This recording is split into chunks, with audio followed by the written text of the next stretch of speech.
So I love that this thing moved. You know, I was nervous that it wasn't going to, but it did, so yay. So I think that bodes well for the rest of the presentation.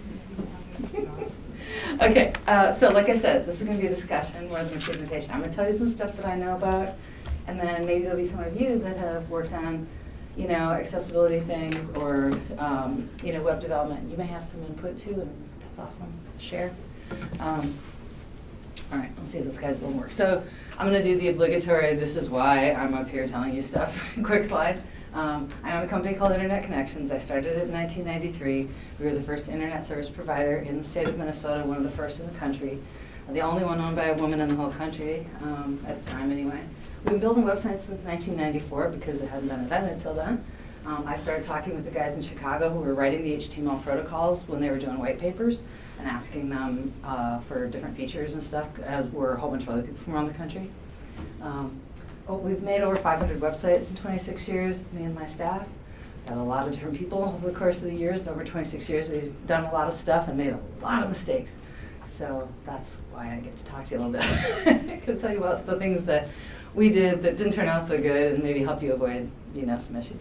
And then accessibility and usability has been a focus from the very beginning, from the very first websites that we did, because half of my family is deaf. And my brother grew up in the days of Easter Seal schools. And I don't know if any of you guys are old enough to remember those, but that's what they used to do with the kids that were different than the other kids in school, is they put them in Easter Seal schools. So he was in a school with kids who were quadriplegic, paraplegic, blind, and then he was deaf. And so I would go and I'd play with him there, and I'd play with all these other kids. And so it was just like a natural thing that everybody's different, and everybody's got something. And sometimes you can see it, sometimes you can't. But that's just the way I grew up.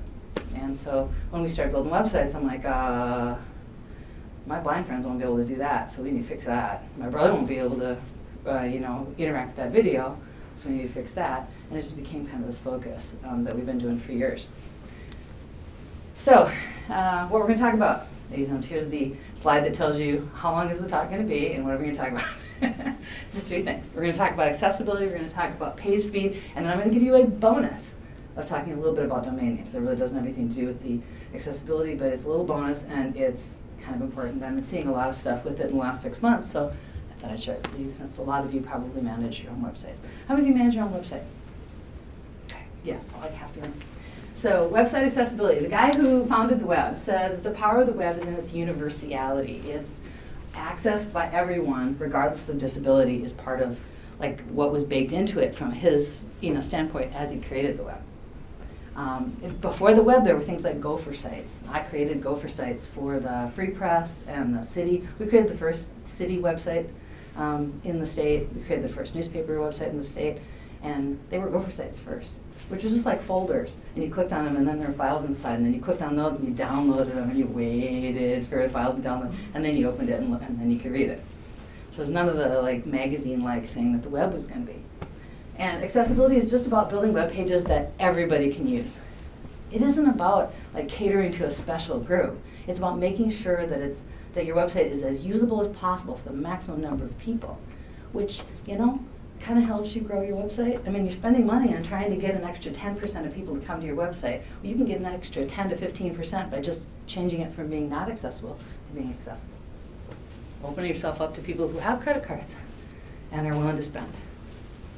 So why accessibility? The major limitations that affect website use are vision, low vision, color blindness, etc. 1 in every 6 men in the United States is colorblind in some way. Sometimes they're not even aware of their color blindness. And then 1 in every 200 women is colorblind. So it's still a pretty significant percentage of people that have some kind of color blindness. And I'll show you a really cool tool where you can see what people who are colorblind see when they look at images of yours. It's really neat. Deafness, or being hard of hearing, that runs in my family. About half my family is deaf. Our weddings are very quiet until it comes to the dance part. And then they crank it up because you got to hear the bass and you got to feel it in your bones in order to dance. The rest of us are going, oh man. I bring earplugs to the dance part. Motor skills, the inability to use a mouse and limited fine motor skills. I have a friend who's in a wheelchair and she, her hand is kind of like this. And so she has to just use a stick or a grabber, and then she uses that to manipulate things. She also uses voice controls for some of the stuff, and she has a head mouse. So she can attach this thing to her head and she can do that too. But she says that hurts her neck after a while. So she'd rather do this. So she just has an adaptive thing that she can hold really easily and doesn't come out of her hand. But it makes it a little different in terms of her interaction with things. She can't do the smooth, QWERTY type of typing that the rest of us can do. She has to kind of, So she comes up with lots of really clever shortcuts. And she uses adaptive software, and that's part of why you have to make your website coded properly, because there's all these different adaptive devices and adaptive software that helps people to use the web when they have different kinds of limitations like that. And then there's cognitive limitations like learning disabilities, inability to focus, epilepsy. There's a number of different things that can interfere with your ability to use a website smoothly. So I thought this was kind of give you some of the factoids. 26% of adults in the United States have some type of disability. This comes from the CDC, by the way, this little infographic, I stole it from them. The percentage of people living with disabilities is highest in the southern part of the country. I thought that was interesting. This is kind of a breakdown by types of limitations. Difficulty doing errands and stuff by yourself is an interesting one. Mobility, having a serious difficulty walking, climbing stairs. This includes loss of limb, but also weakness, or just as you're getting older, maybe having muscle loss or bone loss. Here's blindness. Self-care is difficulty with dressing or bathing, but that can also be an indication, if they're classified this way, can also be an indication of a difficulty of being able to use a keyboard or a mouse. So what kinds of things do people use? This is an example of a head-mounted device that this gentleman is using, along with an accompanying screen that he can punch or that he can just look at and move around. This one is a blower. This is a person for someone who's quadriplegic, paraplegic. They can use these little blowing devices, and they blow to click. They can also do certain sorts of blows and moves to simulate the mouse movement. So you can have very, very limited mobility and still be able to use the internet and still be able to use computers. It's very cool. This is an example of a holding type of a device like my friend would have that gives her, it's like a T-shaped thing, so that it won't slip out of her hands. She doesn't have hardly any strength in these bottom two fingers, so she can't keep anything in her hand. But if she can run it through the finger like that, then she can hold it and keep working. And this is a rolling mouse, which works a lot better for people that have different kinds of hand mobility problems. There's tons and tons of these. Another adaptive device is a piece of software called JAWS, and you're going to see a little video with a gentleman who does that. So I'm going to switch out of the PowerPoint. I'm going to show you a quick little video that will illustrate some of these things. Video isn't just about pictures, it's also about sound. Without the audio, you'd have to guess what this film is about. Frustrating, isn't it? Not knowing what's going on. That's the situation for everyone who can't hear. Captions make videos accessible, which is also handy for people who want to watch video in loud environments, or where you need to be very, very quiet. There's going to be a series of these. Listen for, they're going to tell you the adaptation for the person who has a physical limitation or a cognitive limitation, and then they're going to tell you a way that it's good for you too, for each one of these. Forgot to point that out.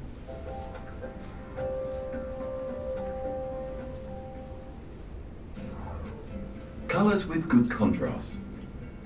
There's something about great design that allows it to go practically unnoticed. But it doesn't take much to make things confusing and frustrating. Choosing colors with poor contrast makes navigating, reading, and interacting a real pain. Good design means sufficient contrast between foreground and background colors. That's not just text and images, but links, icons, and buttons. If it's important enough to be seen, then it needs to be clear.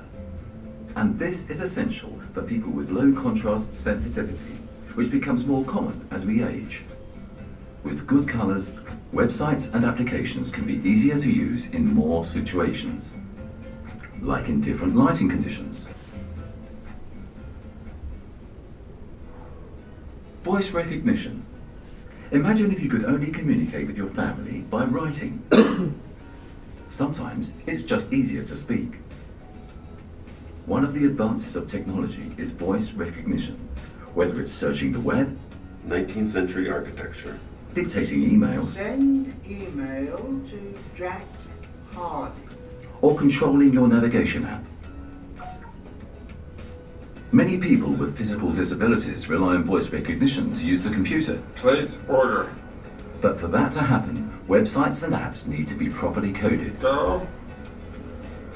Cancel.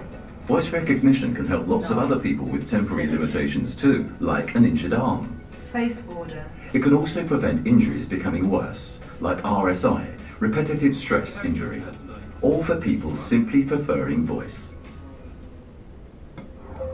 Text-to-speech.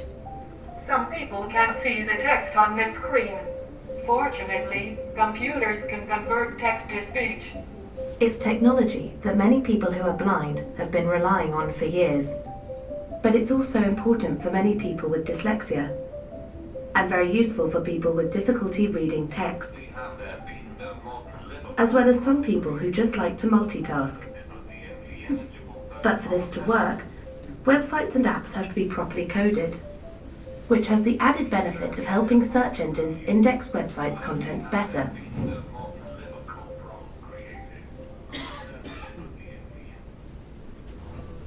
Clear layout and design. Poor layout can be very frustrating. And the same applies to the web. Good design involves good layout, and that means a better user experience.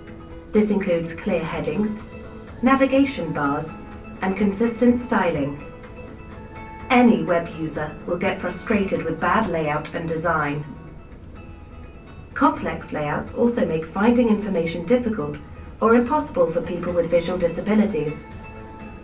And they are confusing for people with cognitive and learning disabilities who need clarity and consistency of the presentation. Bad design also impacts anyone who isn't particularly confident around computers.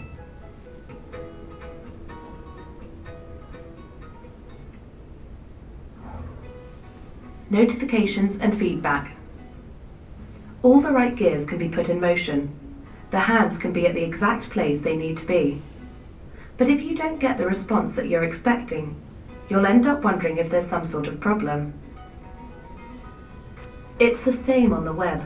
Without clear notifications and feedback, people are quickly disoriented and confused. Especially error messages, which are often complex and confusing. Yet making them understandable is usually quite simple. Making websites and apps predictable and understandable makes them accessible to people with cognitive and learning disabilities. And more usable for everyone, especially for people with lower computer skills.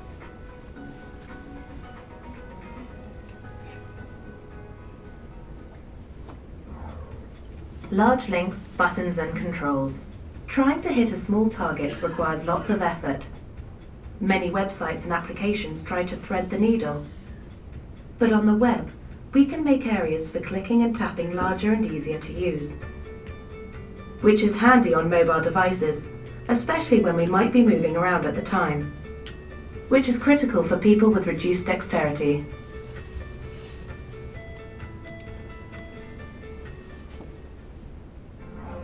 Customizable text.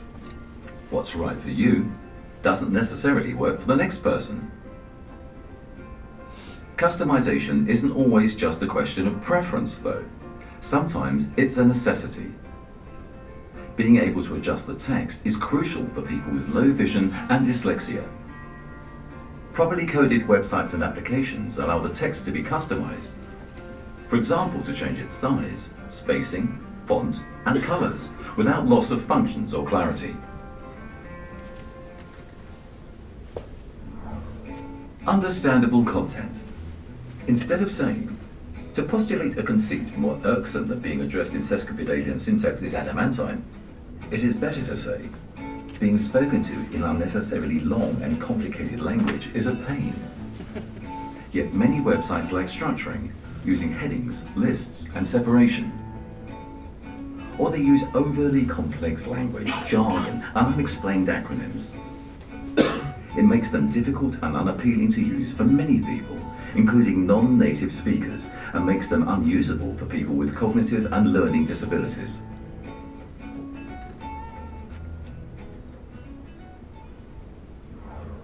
Keyboard compatibility. Not being able to use your computer because your mouse doesn't work is frustrating. Many people use only the keyboard to navigate websites, either through preference or circumstance.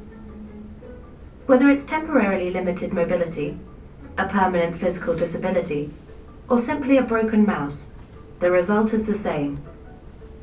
Websites and apps need to be operable by keyboard.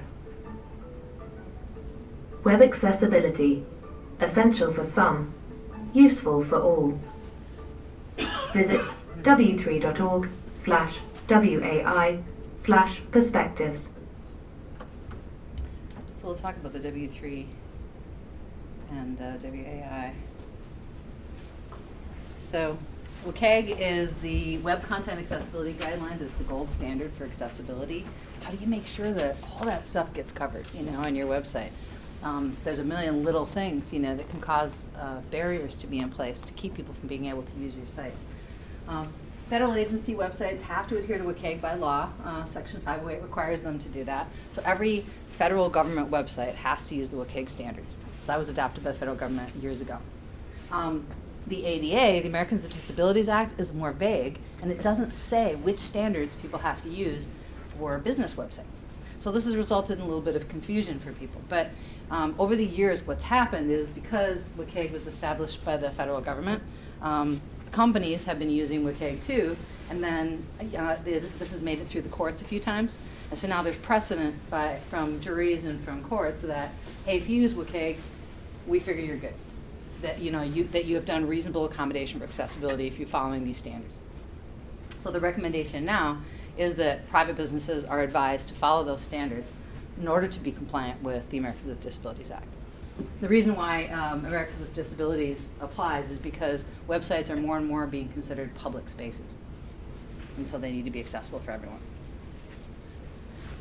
The 4 guiding principles of WCAG are things have to be perceivable, operable, understandable, and robust. They shouldn't break really easily, is what that means. There's 3 levels of conformance, A, AA, and AAA. This is bare minimum. A lot of the standards are things like if you have a picture of something on your website and you say it's a picture of fall, that might be okay here. A AA description of that same picture might be a park in the fall with multicolored leaves and 2 people walking down the path. So a more descriptive, thing. And then a AAA might be, a full paragraph of details about, I don't know, how many trees and that there's a dog in the corner or something. The more detail it is, the closer you get to that in terms of alt tags for images. There's 63 different success criteria for testing your site. So now this is where we get interactive. You can get out your phones or laptops. And I'm going to have you do some stuff. And then everything I do from now on is going to be related to what you do on your computer or browser. So you can do this on your phone, you can do this on your computer. We're going to start with this one. Go to wave.webaim.org. I was going to pick on the university's website or something like that, but then I figured I'd probably get somebody mad at me, so I decided not to. So you can just look at your own websites, and then we'll talk about some of the results. And I'll use mine as an example. And I went and crippled my site a little bit, so it has some errors on it, our internet connections on, because it passed everything. I'm like, well, that's not going to show you my errors, so I changed a couple things on the homepage. So go to wave.webaim.org and put in your website address. And it will run a test of your site. So I'm going to exit out of here and I'll show you mine.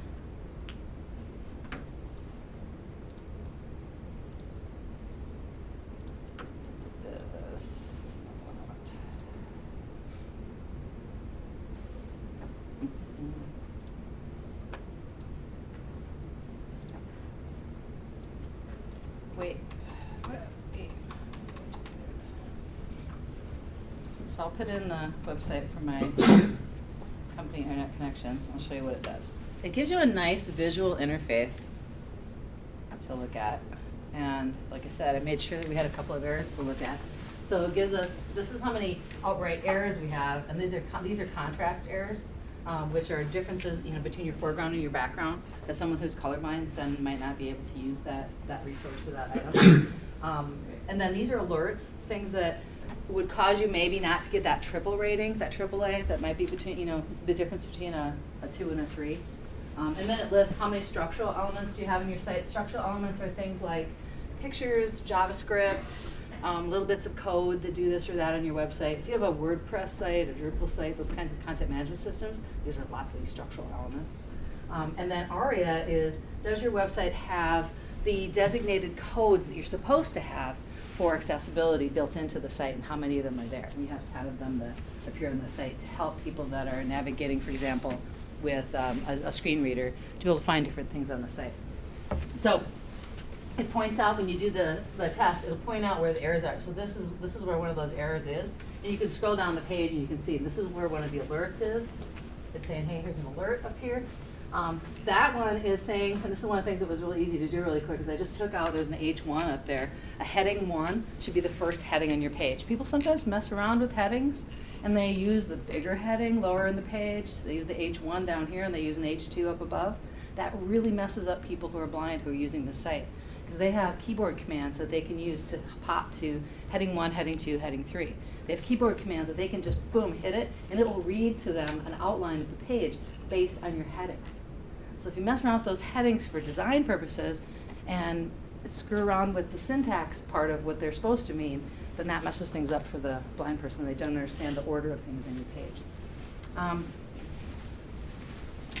You can click on the details on the left-hand side in yours, or if it's on your phone, it'll be down below, and it will give you little information, boxes.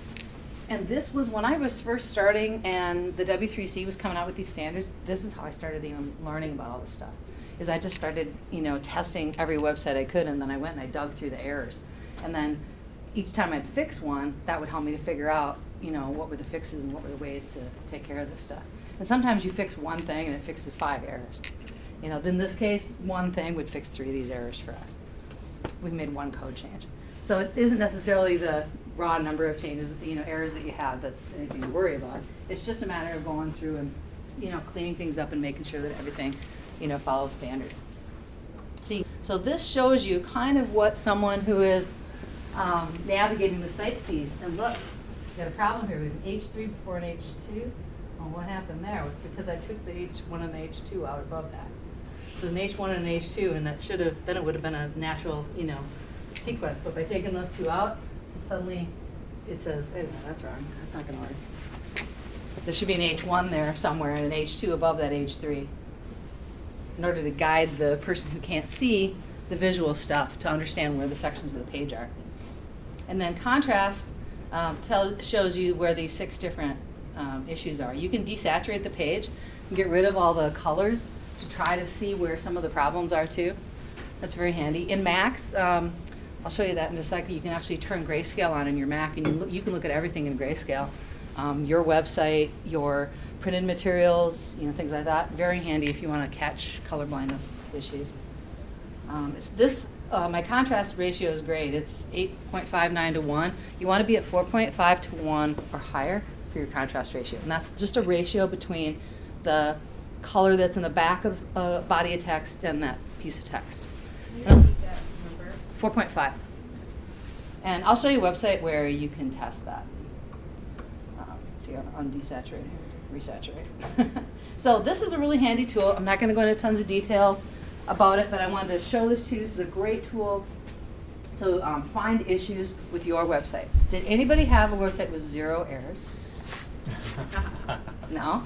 Yeah, see, it's quite uncommon actually to have 0 errors too, because even if you're trying to stay on top of your accessibility and trying to make sure that everything's good, the standards keep getting updated, and you or other people in your team may be making updates to the site, and so it's kind of a dynamic thing. The site might have gotten a little change and somebody got really creative and they put some really cool new looking thing on the website, and they didn't test it for accessibility first, and suddenly your perfectly accessible website doesn't pass the test anymore. Yeah? I can't get mine to come up.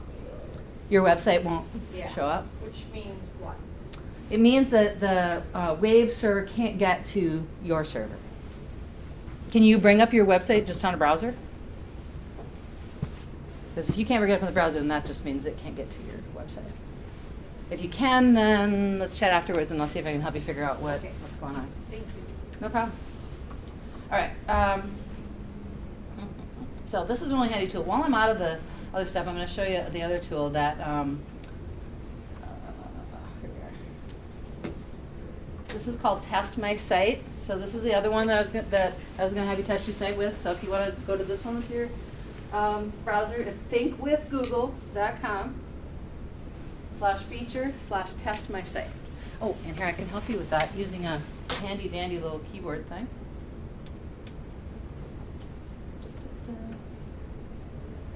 Oh, it did make that bigger. Okay. I don't know if you know, but you can do Command plus, Command minus, and zoom in and out of the text like that. That's plus, minus. Very handy. I'm starting to get to the cheater stage of my life where I'm carrying these little suckers around with me all the time. And if I don't happen to have those, that Command plus is very handy. So tell your folks, your grandparents, put the glasses down for a little while and do that. But it's really handy. It's not going to be you, it's going to be the folks of the grandparents. It's not if you're as old as I am, I don't think. So enter your domain to test your speed, and it'll give you some more information about your site here that we can go back to in a minute. I'll put in mine. Another key component, honestly, of accessibility and general usability of a website is how fast it loads. In 2018, Google started using page speed as one of their criteria for ranking websites because it wanted to encourage the entire web to get faster. And simply by that one company doing that one thing, they made the whole web faster. Because everybody wants to be ranked better, and so they immediately went to work trying to speed up their web pages. And it's great. It's good for all of us, right? But it's also really handy for that person who has a disability and that's working with different kinds of devices. For that page to come up quickly, sometimes it helps them to be able to quickly navigate. My friend who uses JAWS, she's quite visually impaired. She's essentially blind. She listens with JAWS to the website, and you would not believe how fast it goes. You're going to hear another little video of a guy using JAWS, and they listen so quickly. It sounds like a squirrel. And she's just sitting, calmly, just clicking things on the keyboard, and she's memorizing so much of what she's listening to. It's absolutely incredible. But she gets very, very frustrated when the site loads slowly. Is it because it'll sit and it'll tell her stuff like, 25%, 40%, 60%, and that's what she's got to listen to while the page is loading. So mobile page speed is 3 seconds on a 4G connection, so it's saying that it's kind of slow. So we need to look at that. And it's got optimization instructions. There's things like reducing the JavaScript execution time. This is one of the tips that I have for you on the handout.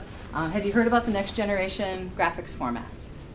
WebP and JPEG 2000 and JPEG XR are the 3 new generations. So PNG, thing of the past now. You stopped doing PNGs, which was supposed to be the thing, for a while.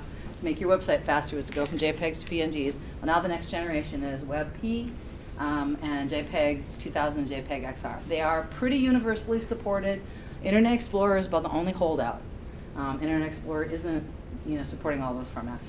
So typically what we do is we build it with WebP, and then we put a PNG behind it as an alternate. You can code that into your images, that you have your main image is this, and there's an alternate image in case the first image can't be shown by that browser. Here's the alternate image, and you give the alternate image of a PNG. So the Internet Explorer people will see a slower site than people who use Chrome, Firefox, and every other modern browser. So these guys will load faster. They consume less cellular data, so they'll increase your rank and speed for both mobile and desktop. I don't know about you guys, but I always load, I take the picture with my phone and then I just turn around and just load it. And that was considered a huge no-no. Like you were supposed to take the picture with your phone and then, compress it down, crop it, make sure that it's smaller, and then load it onto your website, not the big, 2 megabyte file. But because we're so used to doing that with Facebook, a lot of people do that on their websites, and they just load these giant images onto their website, which then slows down the site. Unless you have built-in optimizers on your website that are compressing those images, you may be the reason that your website's really super slow, and you may be really severely hurting your search engine optimization right now. So if that's your habit, and you check to see if you have optimizers on your website that optimize your images as you upload them.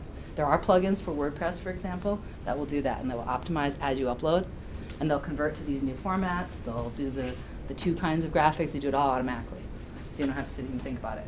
If you don't have a WordPress site, you just have a HTML site, or maybe you're working with some other kind of a site, check and see if they're optimizing your images. Because that's really turning out to be a big thing.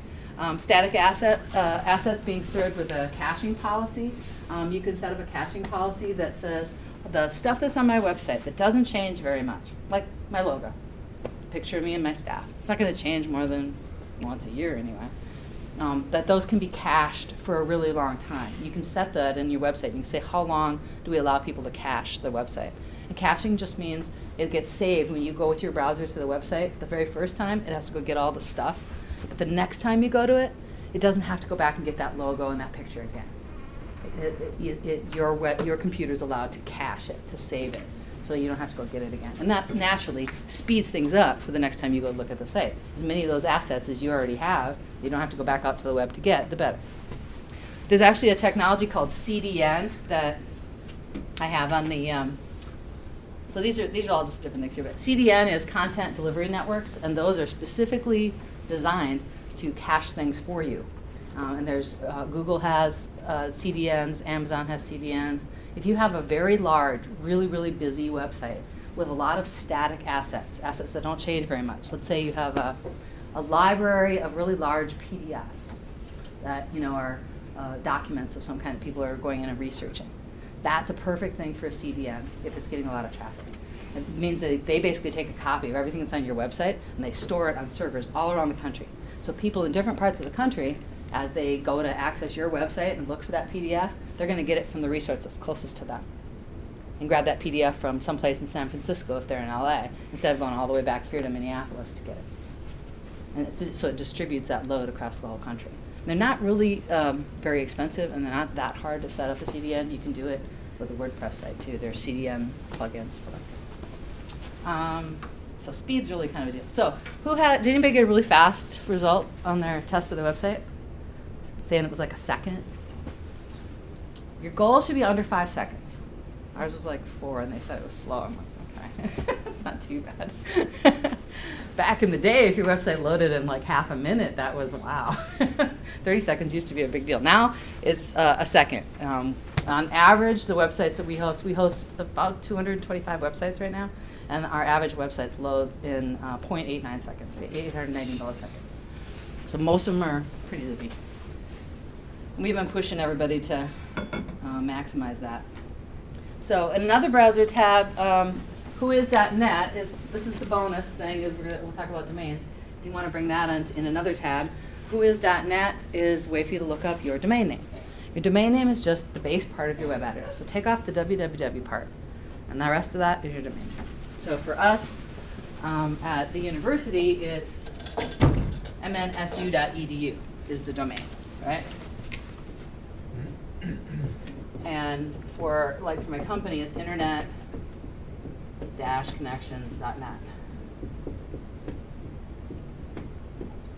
Anything that goes in front of here is a subdomain, like www or COB for College of Business, or mail dot whatever for your mail server.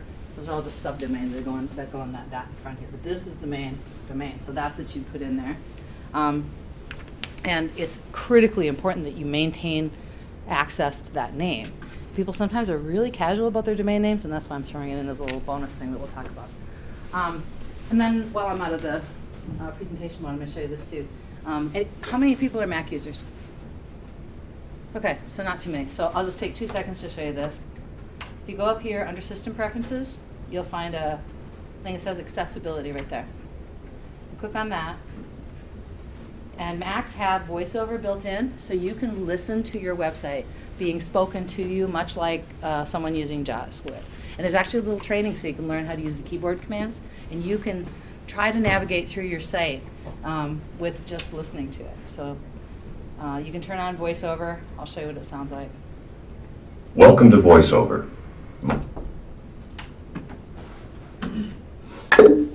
VoiceOver on PowerPoint. Accessibility. Window. Scroll area has system pref. Really loud. Okay. Yikes. Okay. Another thing that you can do is, let's see, where's my display? So here's display. I can switch everything to grayscale. I was mentioning that. So you can not only check over your websites, you can also check over print materials that you're designing. Turn them to grayscale and make sure that that everything's still really clear, really readable. You can invert the colors on your site. Some people have that sort of issue with their eyesight, that they have to invert the colors in order to be able to see and use your site. And that's how your site would look. Kind of weird, but. So there's all sorts of neat things you can do with that accessibility tab. I just want to make sure to tell you about that because that's pretty cool. I play with VoiceOver all the time when I'm working on sites that I know are going to be heavily used by people that have a variety of disabilities. Is we actually listen to and navigate through the site with VoiceOver to make sure that I can, use it pretty well. But I won't spend a lot of time on that since we don't have a lot of Mac users. If you're a Mac user, you want to learn more, I'll tell you about the keyboard commands for VoiceOver. It's pretty easy. The Colorblindness Simulator is awesome. So this Colorblindness Simulator, and by the way, all these URLs are in the handout that you're going to get when the manual copy it first. There's a Colorblindness Simulator and a contrast checker here that are really cool. You got going in and out of this. This guy's really neat. They just came out with a new one, and I think it's really slick. You can upload your own picture into it. So say you want to put a picture on your website, and you want to make sure that everybody is going to be able to see it, and what's it going to look like. You can load your own picture in it, or you can use the picture they have. So I can switch this to show that's the red week, here's the green week, here's the green blind, here's the red blind, we have no red at all, here's monochromatic, so basically no color at all, and then the blue cone, which leaves you the reds. So there's all this. So I'm going to pick a file and throw a file in here of my own, just at random from our Million Cups anniversary. Okay. It's just kind of sideways, but that's fine. And now I can use these lenses. So I can pick a lens here, and I can say, okay, this person has this blue cone, but then I can move my mouse around. I can see this is what it would look like if it was normal lens, right? I can move this around. I can see it should be that color, and she should be that color, and her jacket should be like this, So you can kind of get an idea of what they're not seeing. Yeah, it's a really cool tool. I'll pick a different file because that one wasn't that terrific. It's like 4 colors in it. There we go. Here's a nice colorful one. Here's Ryan from KEYC. He's one of my favorite guys. He's awesome. Let's see. And we've got the lens on him, and you can see that's his face color. And we switch it to red blind. And this is what it looks like. And blue blind will be really good because his jacket's going to just really switch.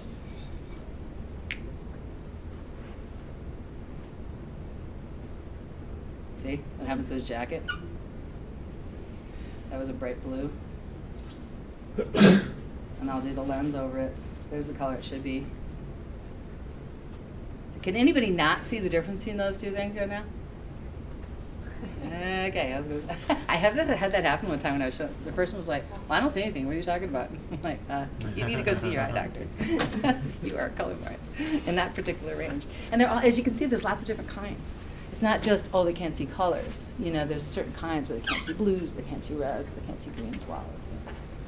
So that's a really cool tool. That's handy if you have a picture you're going to put on your website. It's an important picture, conveys important information. Maybe there's information even in the colors that you're using in the picture. This will help you to determine if everybody's going to be able to see it. The other site is this one, this contrast checker. So this one's just a little more mathematical, but it helps you get at the same thing. This is really helpful for designers. So if you're designing a site and you're trying to determine what the colors are going to be on the site, and you're deciding what that background, that foreground color are going to be, you can put your hex colors in and check your contrast ratio. And like I said, anything above a 4.5 is your pass. What's great is that they have the pass-fail right here. So if you play around with the colors, and you can click right on here and get a wheel. So, okay, I'm thinking about doing, come on, click. There. I'm going to do a limey green color. We'll go with that. Awesome. And then my background, so my text is going to be lime green. And for my background, let's see, what would be hideous? Ooh, let's go with there. Sorry, Kate. You feel physical pain happening? Yeah. Good. And as you can see, it's failing both AA and AAA because it's only a 2.15. So how can I fix this so that I can have my, my cool stuff? Well, let's see. I'll try playing with the lightness. Well, Still fails. What if I go lighter on my pink? Well, it's still not good. What if I go really dark here? Oh, wait a minute, right about there. I passed AA, but I still fail AAA. So I'm getting closer to readability. And if I go just a little bit darker, so I'm almost into a kind of a black green. Oh, I still don't. Man, it hates this pink. There. I had to go to 7.32 to get that pink to work.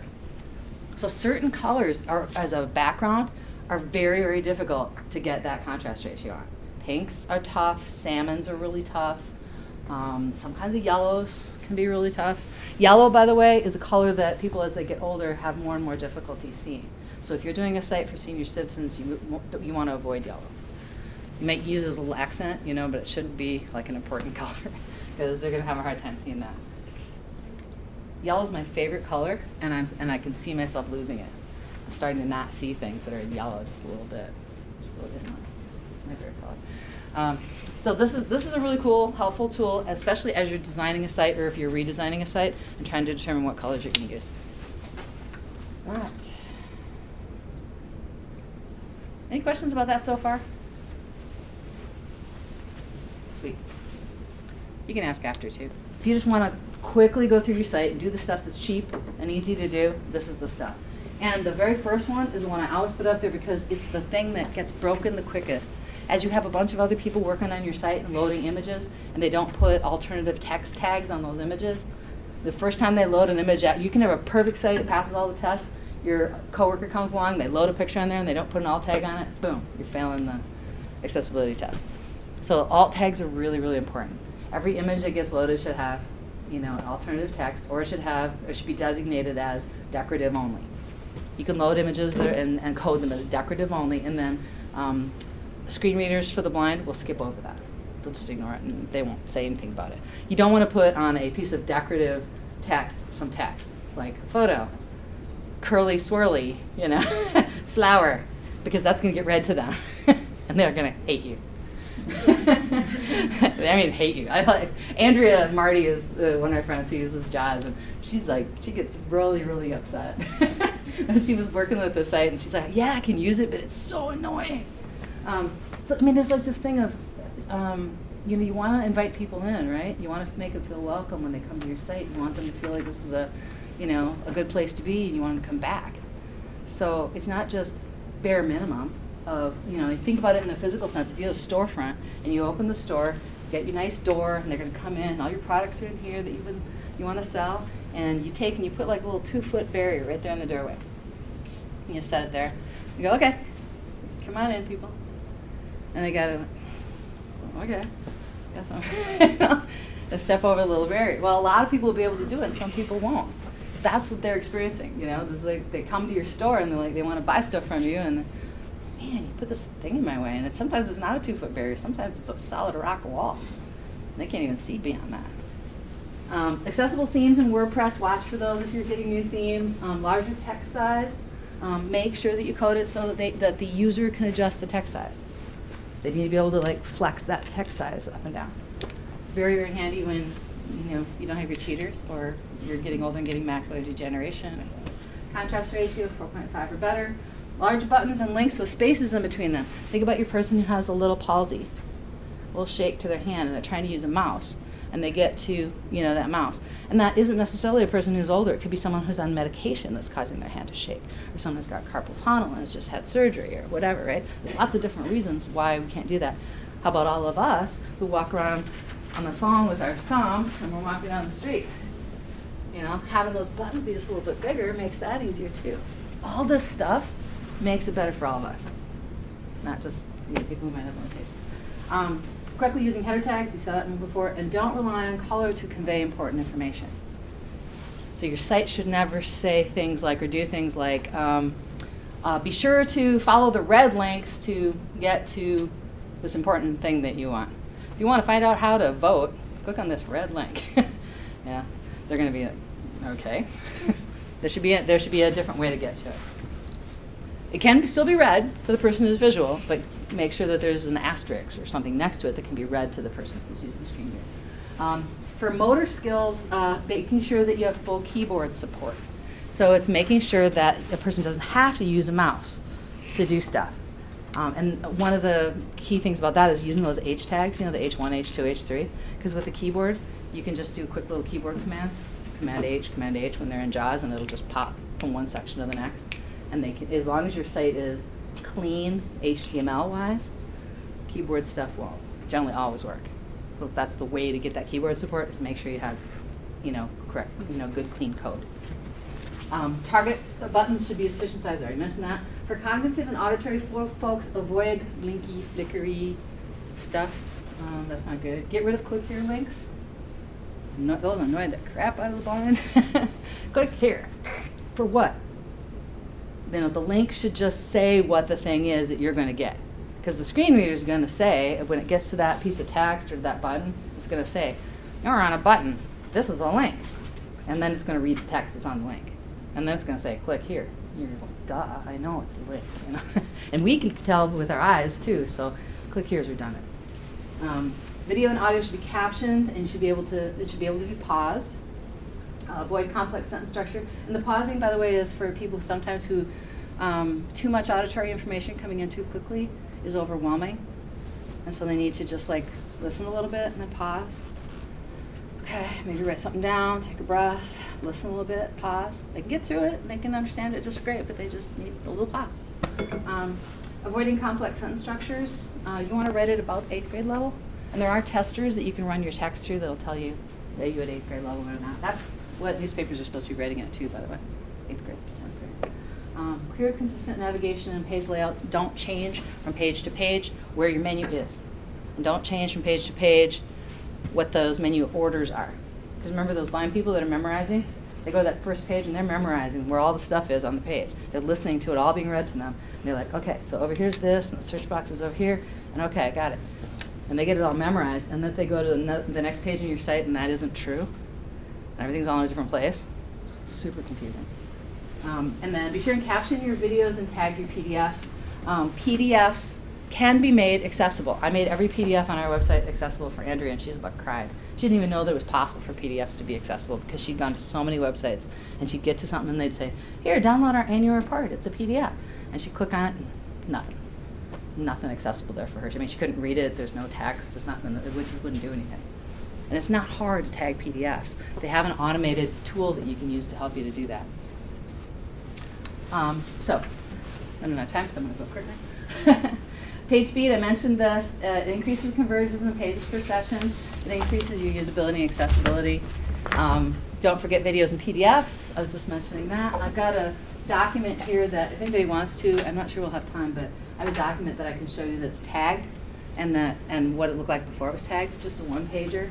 And basically what you're doing with the tagging is you're saying, that's a title, this is a graphic, here's the text that's in this graphic, and you write out the text. These are boxes of text, and they should be read in this order. You actually indicate the reading order. So it'll go 1, 2, 3, 4, 5, 6, 7, 8, 9, 10, 11, 12, 13. And so as they tab, it should read it to them in that order.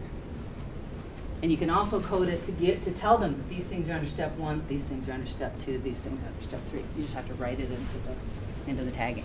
Save it and do you do Adobe to make those tags, or that's what you use? You have to use the Adobe tools. Here, I've got it loaded up here. I can show you really quick. Here's my tagged example. And here's the non-tagged example.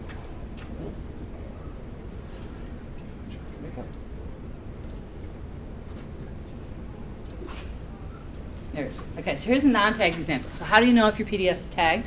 Open it up, go to the File menu, and go to Properties. And in the lower left here, that one's not tagged. So it means somebody who's blind can't use it. Most people who have, any kind of visual impairment aren't going to be able to use it. So if I open that same one that I tagged last night, let's see where it's open. See, it looks exactly the same. There's no difference visually, but if I go to that property thing, it'll show, yes, it's tagged. Well, what do those tags look like? So I'll go here to Tools, go down here to, this is where you tag it, Accessibility, and then I'll show you that reading order I was just telling you. Move this guy off to the side. So you can see the reading order that I established. This is telling, don't read this, and I didn't put alternate text on it, so it's giving me an error for that. Read this one, read this 2, 3, etc. As I tab through, that indicates what's going to get read to them. And I decided that this was extraneous, and I told it to ignore it, so it won't be read to them at all. We'll think it says Coleman. And this is the tool that you're using to do that. You actually take and draw a box, and then say, that's text. You draw a box, and you say, that's text. Not complicated, you know? You're just going through and tagging it and saying, this is what's all here, and indicating the structure that you have. I can, here, I'll clear this one. So this looks like we're starting over. So this is back to not tagged anymore. And I can go, okay, this here, yeah, that's a heading 1. This stuff here, that's a figure. Doesn't have any alternate text yet, but I can add that. And then I could say this is all text, all one big thing, but it's going to try to read it left to right. So I could do this bit and then this bit, but I'll do this whole thing as a bit and say that's text. So it's that simple to code them in the reading order. There's also an auto tag. You can click on here and you can do auto tagging. And theoretically, the software on an easy document will go through and tag it for you. You don't have to do any of that stuff. You just click on auto tag and it runs through your document and tags everything. What I found though is that it doesn't do a very good job of like figuring out the logic that we as humans would figure out. Like this bit about these things, like you want to read them this way, not this one and then this one. The auto tagger does this one and then that one and then that one, and has them read this way. And we as humans logically would probably read all the stuff under step 1 and then read stuff under step 2. So it's just stuff like that we have to tell it, and that's what the hand tool is for. But that's one of the bigger gaps on a lot of websites is the not properly tagged or completely not tagged PDFs. Like I told you, Andrea actually thought that PDFs, that it was not possible for them to be, accessible until I said, oh no, here, I just read this website, go check it out. She called me up, she's like, oh my God, it's so great. So lowest hanging speed fruit is you can convert images to that WebP or XR on WordPress sites. Here's an easy one. Delete unused plugins. If you've installed a bunch of plugins on your website or extra themes because you were trying them out or whatever, when you decided you're not using them, delete them. Because even if you're not using them, even if they're not activated, they still have to load. When the website loads, it loads all that code up for that plugin just in case you might need it. So all that stuff's getting loaded and it slows down your site. So get rid of those. So if we did do that, yeah.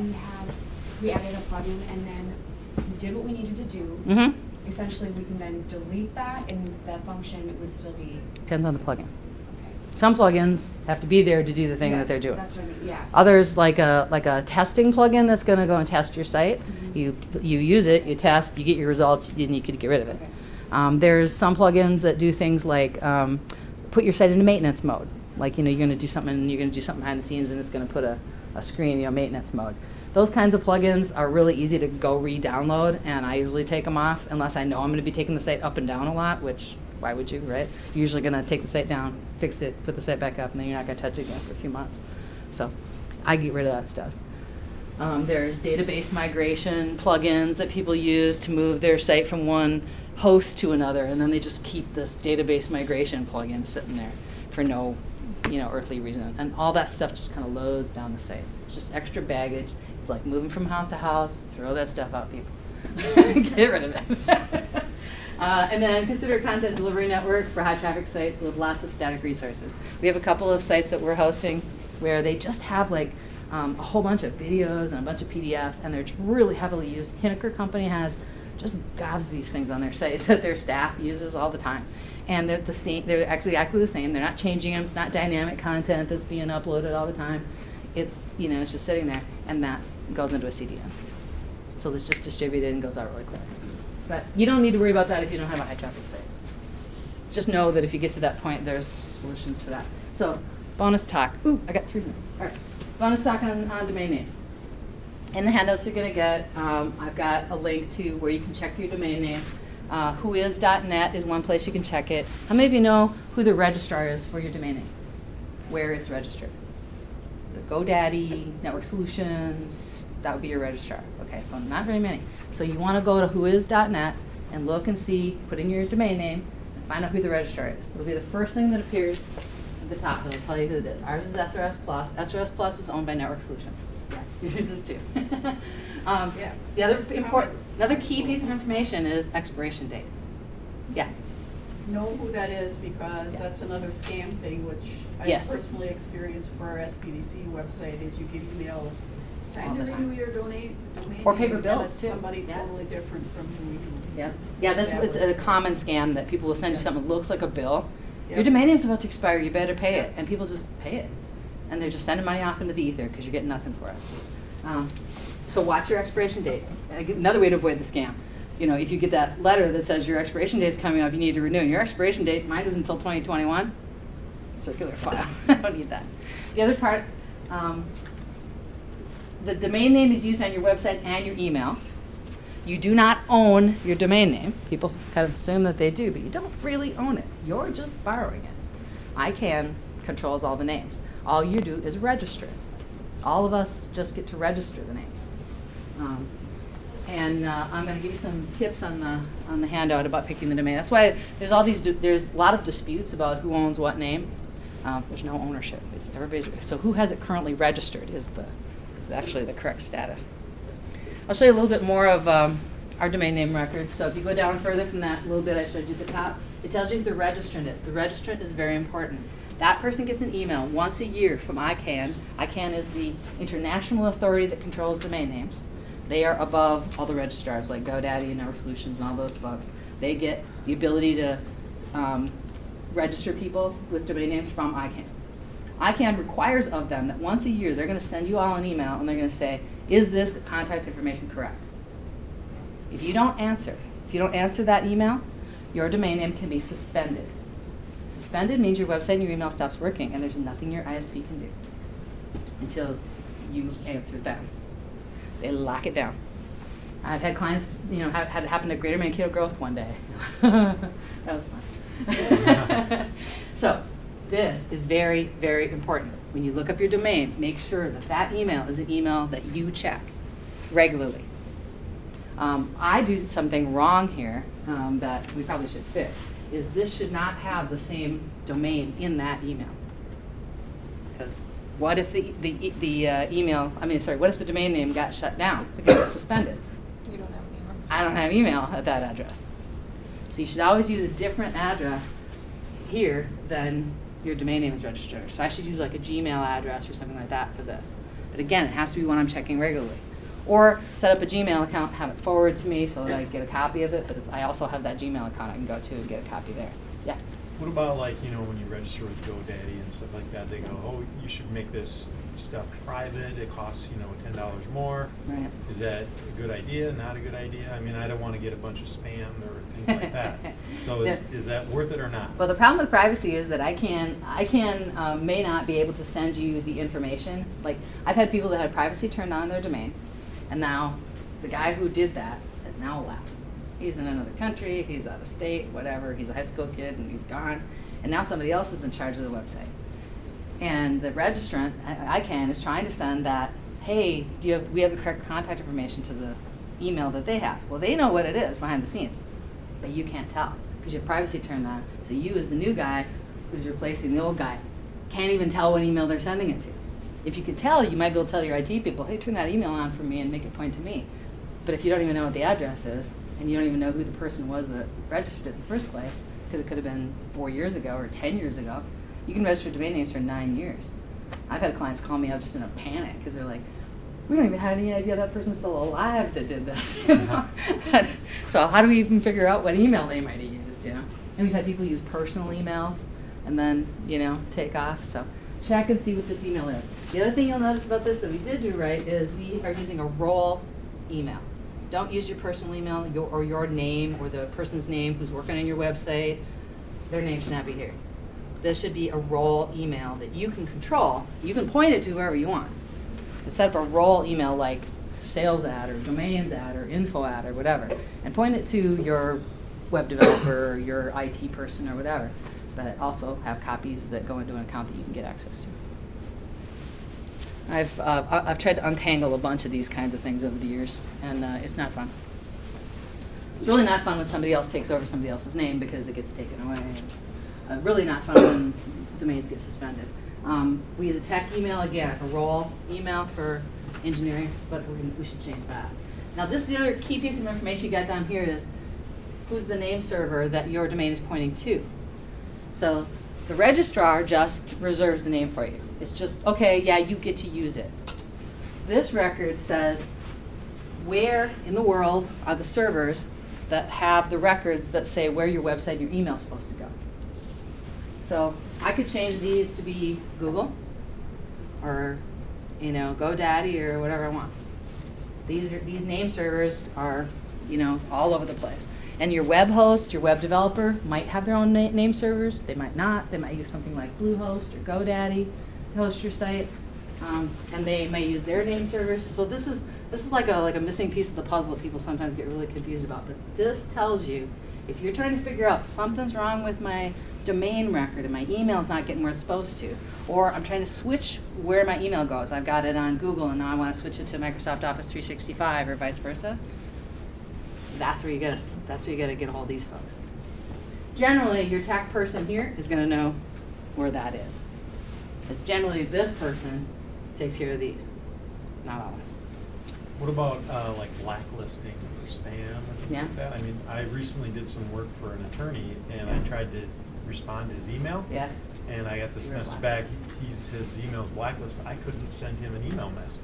Yeah. So I told him about it, but yeah, and he's got to work with his ISP to get that figured out. Yeah. Probably what happened, and what's happened to people, Reggie Edwards at Tailwind had this happen to him too, is that he got a virus on his computer, and then the virus was sending out spam while he was sleeping, while he was doing other things behind the scenes, who knows. But it was shooting out spam, thousands of spammy messages coming out of his email. And then his computer infected a bunch of other of his employees. So Tailwind and Run MSU, this was years ago, not anytime recently, but years ago, was just shooting spam out to the world, like thousands a minute. And so they all got blacklisted, and he's calling me going, how come my email doesn't work? I'm like, oh, well. We almost got blacklisted ourselves because he had his email through us. And so our server almost got blacklisted because so much was coming out of our server. And I'm like writing to people that control the stuff in other parts of the country going, hey, no, like we got a problem here, we got a spam, we got a virus. And I shut down all the Tailwind email accounts so that I could save our server and our services for all of our customers. They were all shut down. Reggie wasn't too happy. He didn't have email for a couple of days. He had to go and get his computers cleaned, and he had to have, show me proof that they didn't have any viruses or worms on them before he turned it back on again. So yeah, not fun. So domain tips, check your domain today. Verify that you got the correct information on it. Make sure you have a login for your domain name or know who does. So that you can change and update things. If you move your physical location, get that updated in your domain name. If you change your domain that you use for emails, get that updated. Don't use personal emails, you use role emails, and watch for that yearly note from the registrar. It'll come from your registrar, like GoDaddy, your Network Solutions. You'll see this email, and it'll reference, you need to verify your contact information with ICANN. So watch for that. And if it says, and if the link that you click on goes to ICANN or goes to your registrar, you're fine. If you get one of those and you're questioning, you think maybe it's a phishing scheme or something like that, you're very welcome to shoot it over to me and I'll look at it and I'll tell you if it's for real or not. Because I see dozens of those. So usability and accessibility, here's my wrap up. Automated and human testing is needed. Once isn't enough. It should be periodic like showers. You can go and check your website on a regular basis. And small investments of time can pay off in large improvements. And so you can get more money and you're doing the right thing. So, next social media breakfast, Friday the 13th. Couldn't resist that. Thanks for listening.